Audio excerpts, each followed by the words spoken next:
La pluie tombait, sans relâche, en nappes épaisses qui, vraiment, noyaient la nuit. Chaque impact sur le pare-brise éclatait, comme une aiguille froide.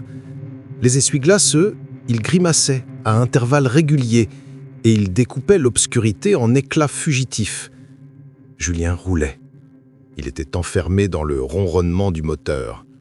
Au-delà du halo de ses phares, le monde, il n'existait plus, avalé par l'eau et les ténèbres.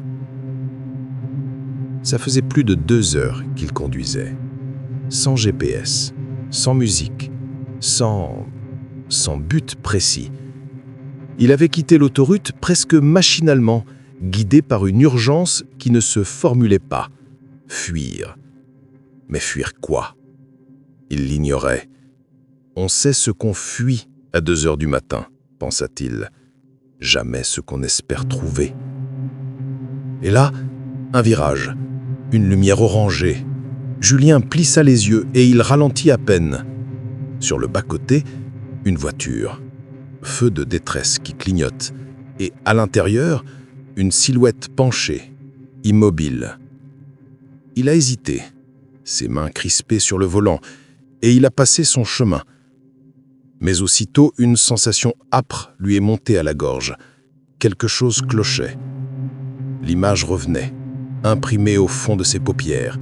Cette silhouette figée, comme suspendue hors du temps. Continue. Ça, c'était la voix de la raison. Ou peut-être pas. Fais demi-tour. Celle-là, il ne savait pas à qui elle appartenait. Il a roulé encore. 2 minutes. 3. À la 5e, il savait, il n'irait pas plus loin. Il a juré entre ses dents et il a fait demi-tour, lentement. Lorsqu'il est revenu, plus rien.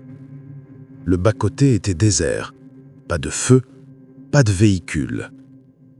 Julien a coupé le moteur. Et le silence, il était brutal, presque oppressant.